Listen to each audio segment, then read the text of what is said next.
Good morning.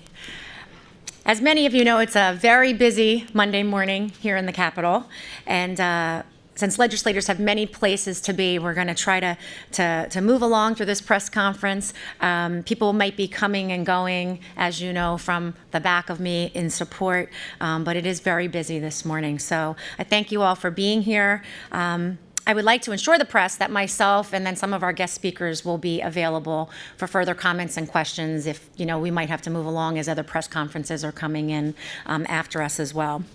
So we are here this morning to bring attention and gain further support from the people of Pennsylvania and their legislators for House Bill 1684 that focuses on hands-free cell phone use in Pennsylvania.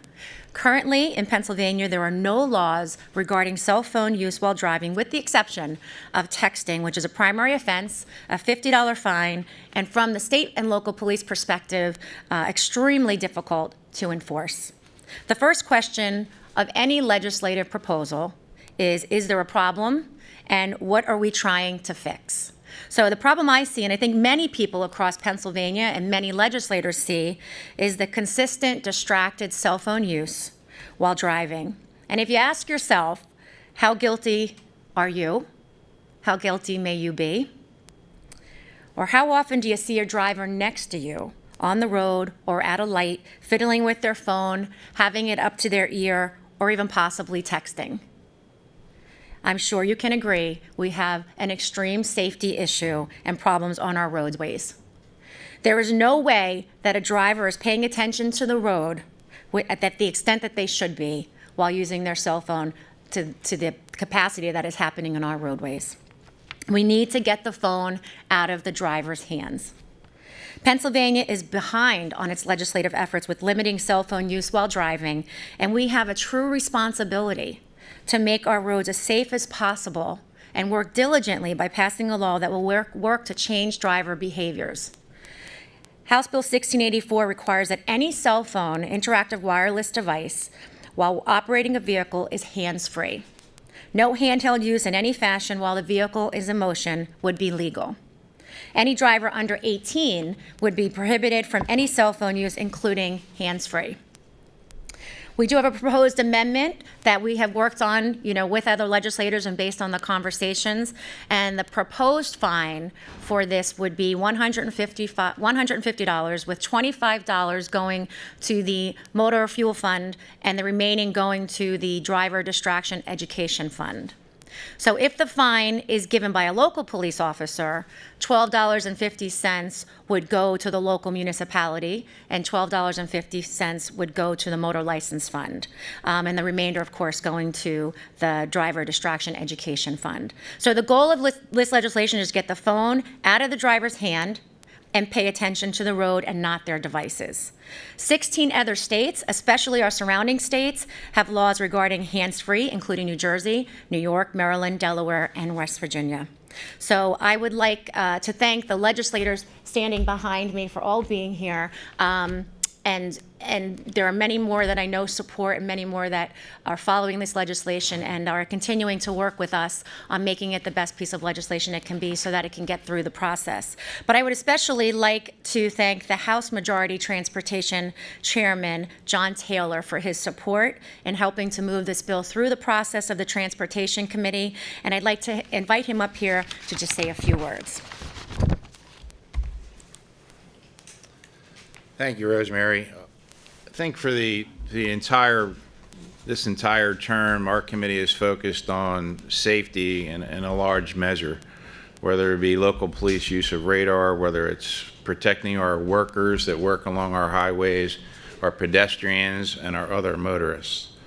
I think Representative Brown's bill 1684 is an important part of that. And I think I'm here today, as my colleagues are, to assure our leadership that there's really a tremendous amount of support for this. And it's hard to imagine, or if you listen closely to criticisms of this type of legislation, they provide complicated arguments that basically say, we don't want to get caught breaking the law. If we want to change the law, we are the people to do that. But the law says that we drive at a certain speed and we drive without being distracted. but we are doing that every single day. From the minute we have an opportunity to learn how to drive, 2 basic principles: keep your hands on the wheel, keep your eyes on the road. When someone's using a handheld cell phone, they're doing neither. And we all do it, and we all do it too much. And if it is a law that you are breaking, you are going to be less inclined to do it. And I think that's the sum total of the argument. We can argue about the enforcement and what the fines and where, if we're breaking the law, we're going to be less inclined to do it, all of us. And that's what we're hoping for with this particular legislation. Representative Rosemary Brown has been steadfast in her support for this. We get criticized for these bills, and she got criticized for this bill. But it's the right thing to do. It's important for Pennsylvania. It's important for her area. And I think you'll hear today from people that were victimized from others using cell phones. So we're just asking that this bill run. We think it'll be supported. There'll be some noise about it. But we think it'll be supported in the Senate and as well and become the law of the land.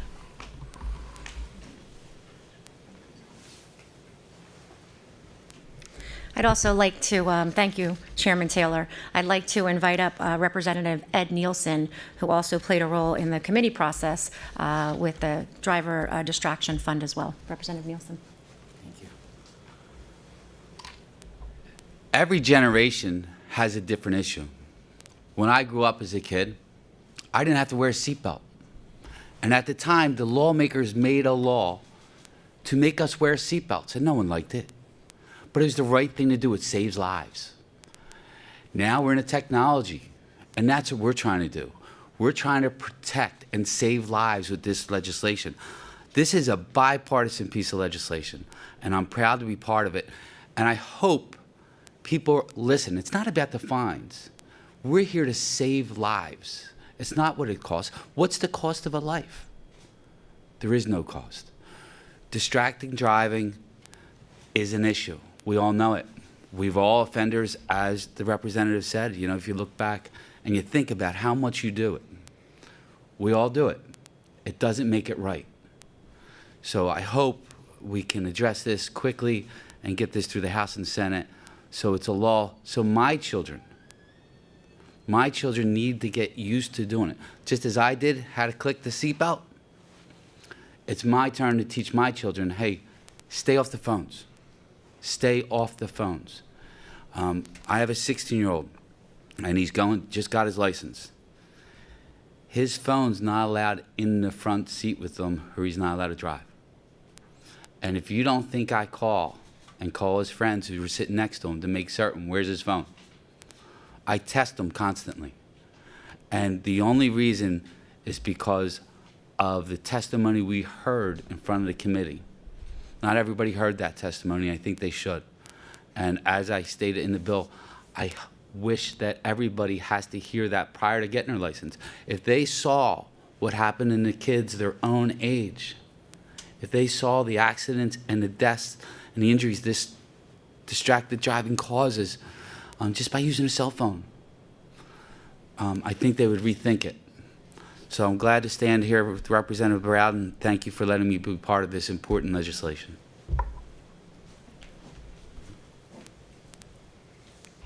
And I know Representative Raiders has to leave for a meeting, but I want to thank him for being here. We also have Representative Torto Hill, and in respect for the time, they are going to hold their comments for after if you'd like to speak with them at another point today. But we have, unfortunately, our next 2 speakers have experienced really true heartbreaking loss, as Chairman Taylor said, due to distracted driving, and they would like to share a little bit about their story with you. Our first guest is Miss Eileen Miller.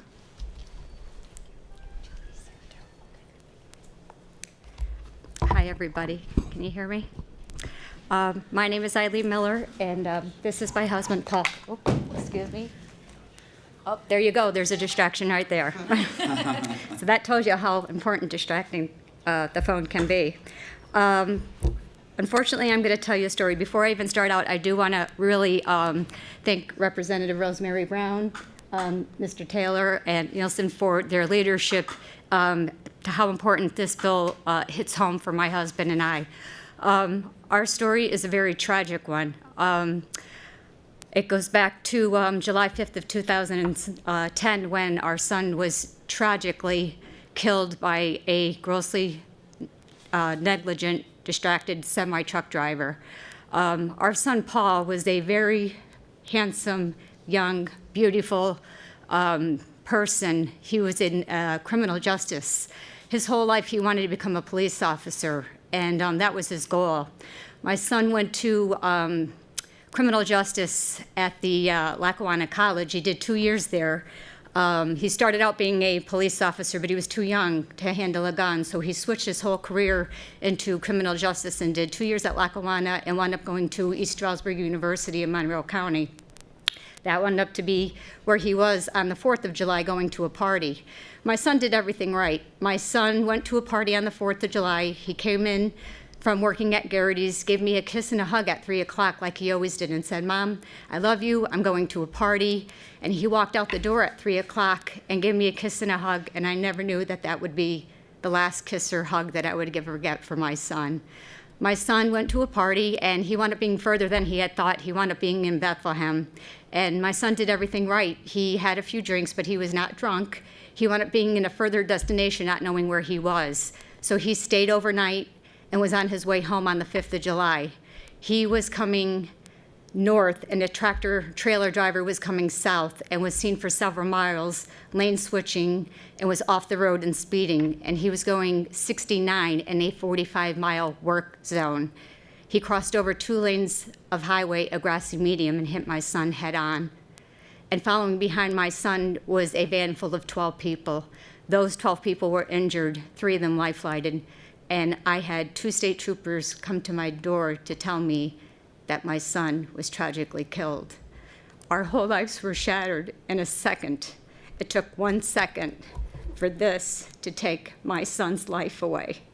You never expect someone to come knocking on your door, 2 state troopers, to tell you that your son is killed by something so preventable in your whole life, and your whole life is shattered because of distracted driving. But that's what happens when you drive distracted. It takes 1 second to take a life, and your whole world is shattered. All your hopes and dreams are taken away. My son was so badly injured that I had to go to a morgue, and I couldn't even identify my son. I literally had to unzip a body bag and look at the clothes from the night before to view my child. And that should never happen to somebody's child. You should never, ever have to go to a morgue and identify your child to unzip a body bag and look at him. And I looked at my child and I whispered in his ear and I swore that I would find out what happened to him and fight for change. And since 2010, I've been fighting for better laws. And that's when I met Representative Rosemary Brown on the Safe 80 Task Force, and I've been fighting for change ever since. Nobody should ever have to do that. Nobody. So I implore everybody in here and every state representative and every senator to fight for better highway safety. And that wasn't the end of it. Within 2 years, my husband started falling, tripping, and walking into walls. And almost 2 years to the day of my son's death, my husband was diagnosed with ALS, which is amyotrophic lateral sclerosis. It's a motor neuron disease, which is a death sentence. So it never ends. It just keeps going on and on. Your life changes forever. It's never the same. So you think your life is different, and then you get hit again. And then on August 21st of 2016, we were in Monroe County again, going on vacation, sitting in traffic where the Pocono Raceway was, and we just got a handicap accessible van for my husband, and what happens again? We were slammed again and hit by another distracted driver. So we weren't hit once, we were hit twice by distracted driving. So it's not a matter of if it's going to happen to you, it's a matter of when it's going to happen to you. It's going to happen to you eventually. And When you are driving, your one and only task is to get on that road and drive from point A to point B and to simply just drive. There's no text, there's no call, there's no Snapchat, there's no selfie, there's no FaceTime Live that is worth your life or killing somebody else's. So I'm imploring everybody here today, please, please get on this bill and make our roads safer.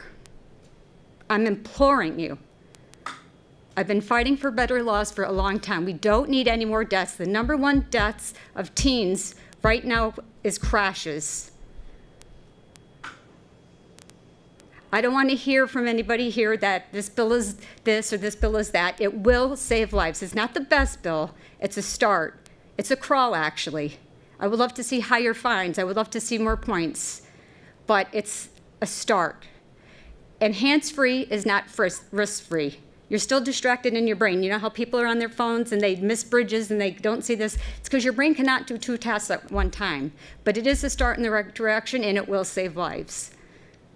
Believe me, victims up here, we understand. We lost our children. There's nothing worse.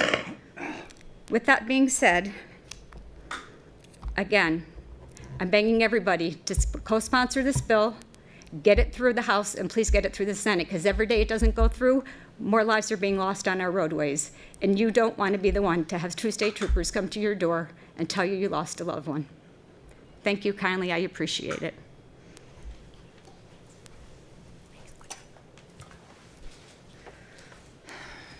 Thank you. It's very difficult, I think, for these families to come up here, so I thank them for being here and sharing their story. Our second guest is Miss Jody Bales. Thank you. On the morning of February 6, 2016, my daughter, Alicia Nicholson, was killed by a driver, later found guilty of texting and driving.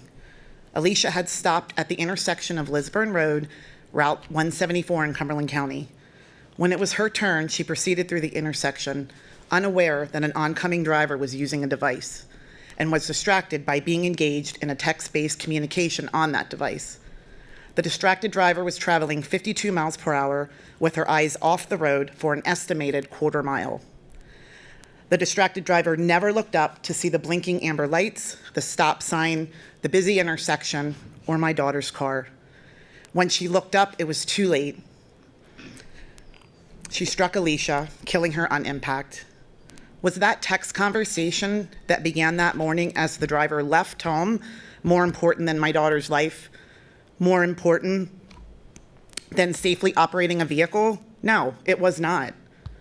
And these devices should not be a priority when we climb behind the wheel. But sadly, it was a big distraction that morning for that driver. We fought for 21 months, 21 long, painful months, in and out of the courtroom to prove her guilt and bring justice to Alicia, and to make a statement to the citizens of Cumberland County that such negligence should not be tolerated. I would love to see electronic devices banned altogether.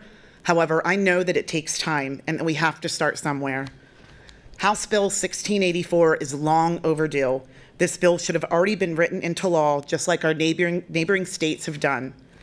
2 months after Alicia was killed, I started a foundation, the One More Day Foundation, in hopes of educating both teens and adults of the dangers of distracted driving, so that no other family would have to endure a lifetime of pain, so that they could enjoy one more day with their loved ones that sadly I have not. Through this journey, I have met so many amazing parents who share my pain. But the very same people that we fight for to protect every day, we fight to protect their loved ones as well, and we fight to protect all of the citizens of the Commonwealth of Pennsylvania, are the very same people that have the power to change our laws, yet choose, so far at least, not to do so. This is very personal for me. Not only did I lose a daughter, but 2 little girls, Aaliyah, 3.5 years old, and Annabelle, 15 months, lost their mother. And a young husband was left to pick up the pieces and raise those precious girls by himself. Because of a text message, these girls have been robbed of the love of their amazing mother, a mother's touch when they are sad, or they are sick, a mother to be there through every milestone. We are all robbed of a beautiful, compassionate young woman. I pray this never becomes personal for any of you. I would like to thank Representative Brown for inviting me to share a small part of my journey as we remember and fight this good fight for Alicia. I hope you find it in your heart to take action to help stop preventable distracted driving crashes. May God give you the courage and the guidance to do what is right. Thank you.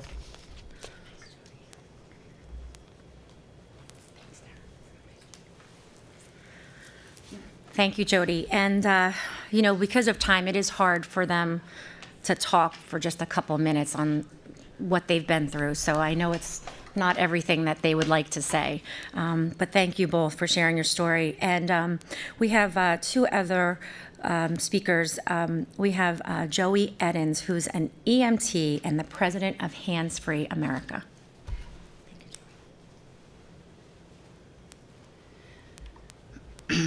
I have actually been yelled at by Eileen because I suffer a tremendous amount of survivor's guilt.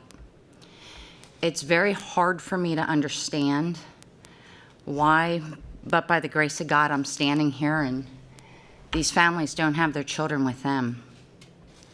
For nearly 20 years, I have served this state as an EMT very proudly.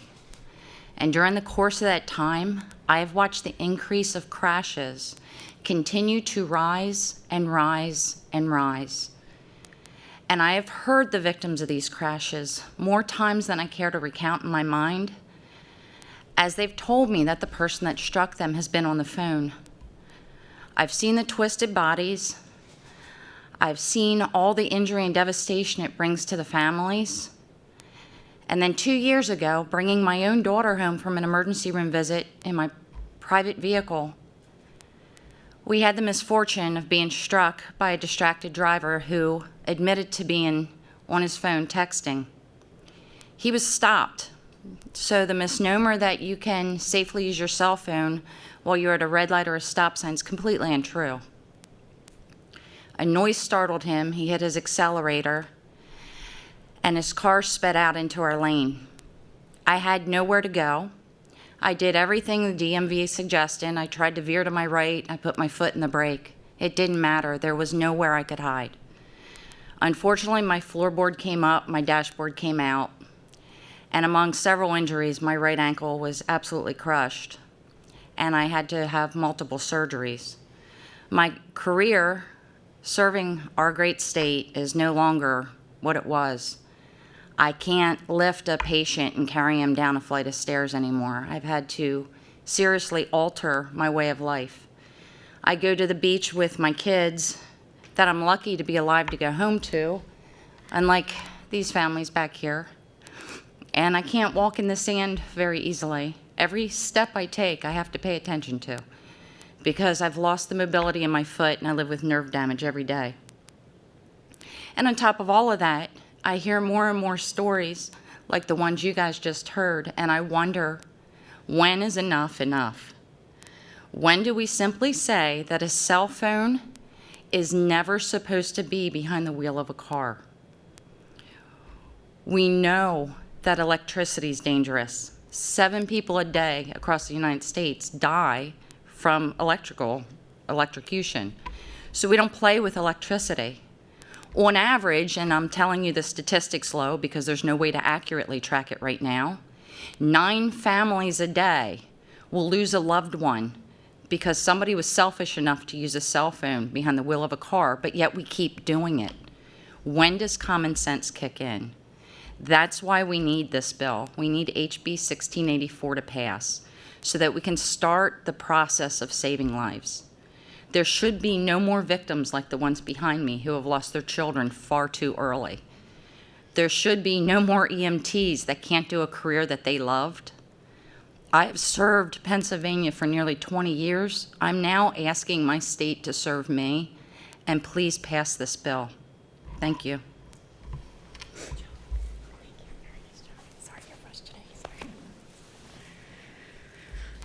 Thank you, Joey. And We also have the police perspective we wanted to touch on. We have Chief Garth Warner from Derry Township Police, the police chief, here to say a few words. Thank you, Chief, for being here.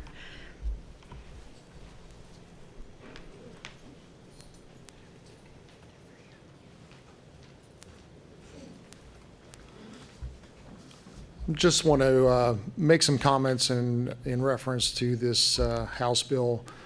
From a law enforcement perspective, we probably see more distraction than a lot of people do in our day-to-day lives as law enforcement. We have radios that are going, computers in the cars that dispatch us to different locations.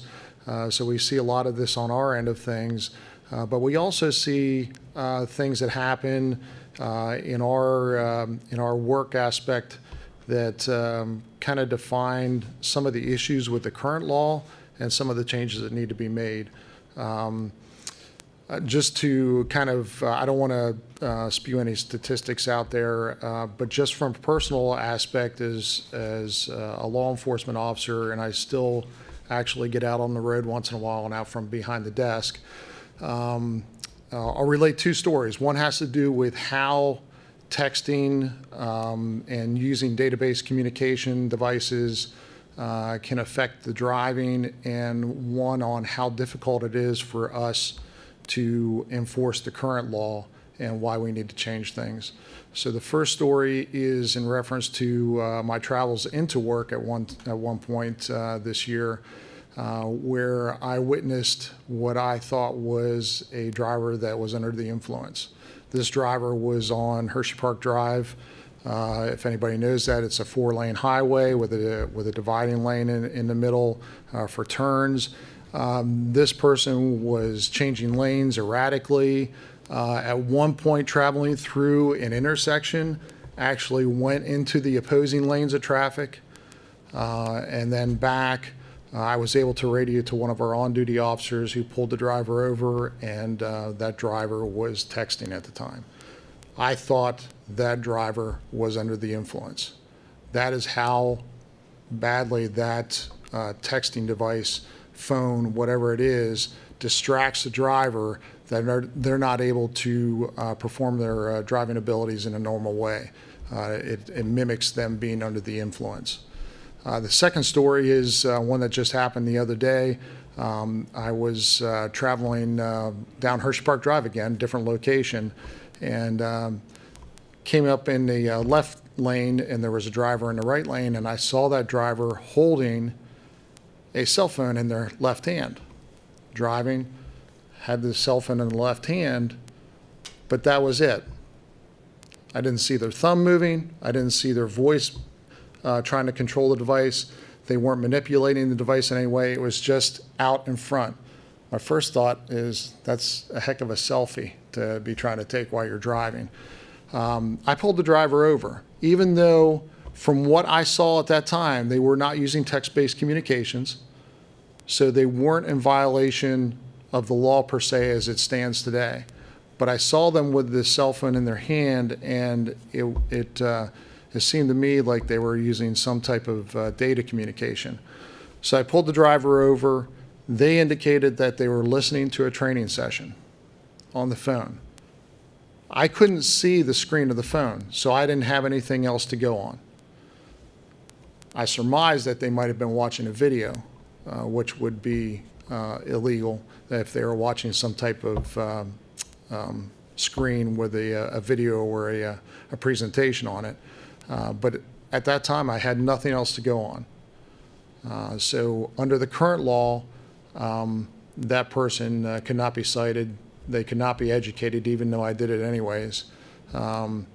So things need to change in order for us to be able to enforce these laws in a proper way that's going to promote safety.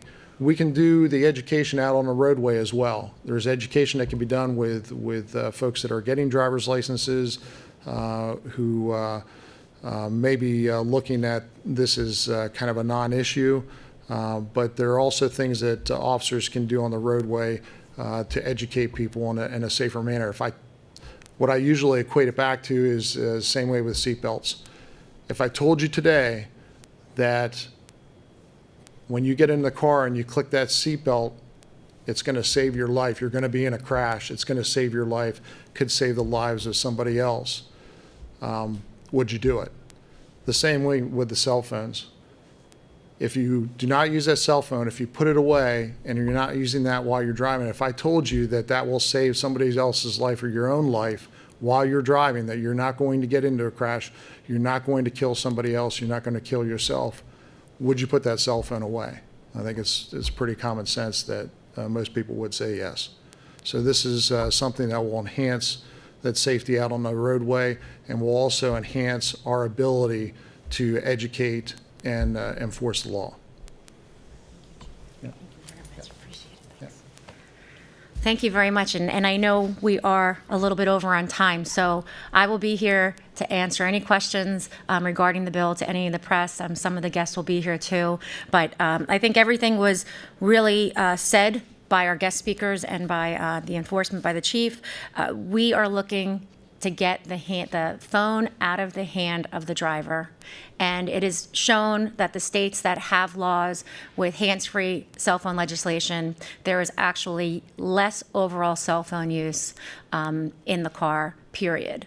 So that's the goal. We want to save lives, and I believe Representative Nielsen said earlier, there's, you know, the life is what we're looking at, the safety of our roadways. So the ask that I have today, and the guests and our legislators that to support this, are asking the people of Pennsylvania who are watching this to contact your state legislators and let them know that you'd like to see a vote taken on this. This is important for you as residents of Pennsylvania, and you'd like to see this law in place. Thank you very much. I appreciate you all being here today.